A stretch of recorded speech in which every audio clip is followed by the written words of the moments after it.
Shot d'écho à l'heure de latte.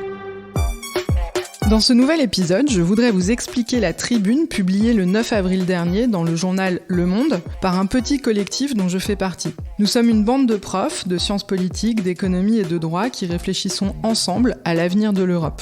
Dans cette tribune, nous faisons une proposition concrète pour que l'Europe soit un levier de la lutte contre la crise climatique et sociale.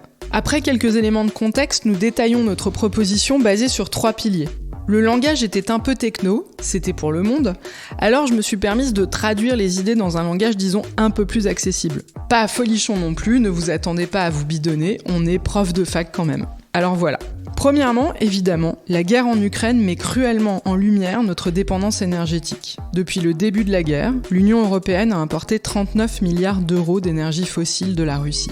Les prix de l'énergie sont en train d'atteindre des niveaux inédits depuis la crise pétrolière de 1973. Tout ceci est déjà en train de causer d'importantes tensions sociales. Les États européens ont pris des mesures dans l'urgence, mais en fait, on le sent bien, tout ceci est trop lent, trop faible et pas assez coordonné entre nous. On n'agit pas encore assez ensemble.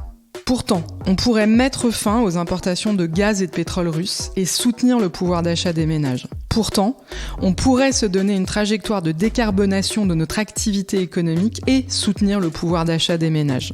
Il y a bien eu un grand Green Deal européen adopté après la première vague du Covid en juillet 2020, c'était bien, mais vraiment pas suffisant pour faire face à l'urgence climatique et aux conséquences sociales. Encore moins dans le contexte super tendu sur les marchés de l'énergie en ce moment.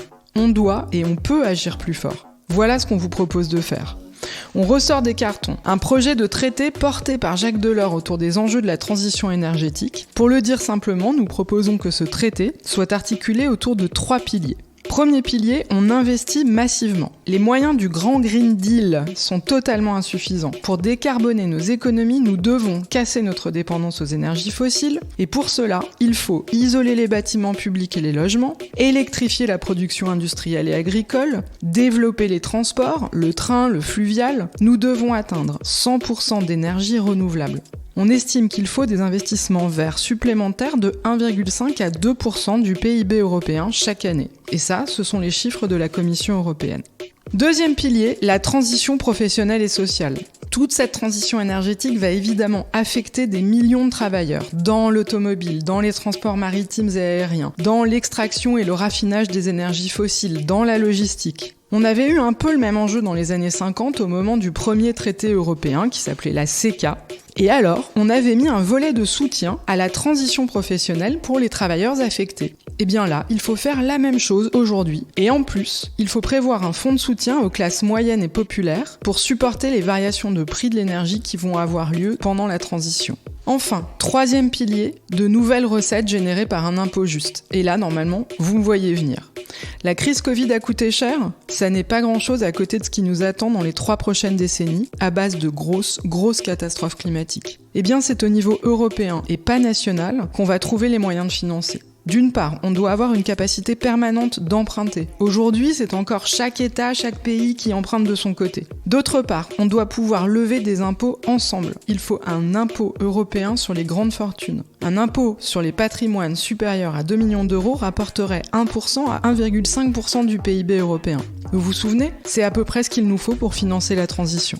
Investissement massif, accompagnement des perdants et mise à contribution des gagnants de la mondialisation. Pas si compliqué, sauf qu'en fait ça coince sur un truc tout bête, une petite règle à la con qui nous enquiquine depuis le début. La fameuse règle d'unanimité.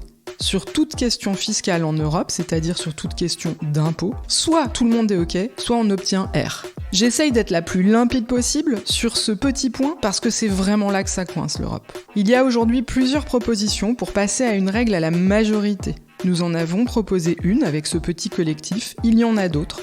Je pourrais expliquer notre solution dans un prochain épisode, mais en attendant, un seul truc à retenir, c'est que nous ne pouvons plus attendre, nous avons les moyens d'avancer, nous savons même quoi mettre en œuvre. C'est une question politique maintenant, et là l'idée, c'est d'être à la hauteur de l'enjeu historique.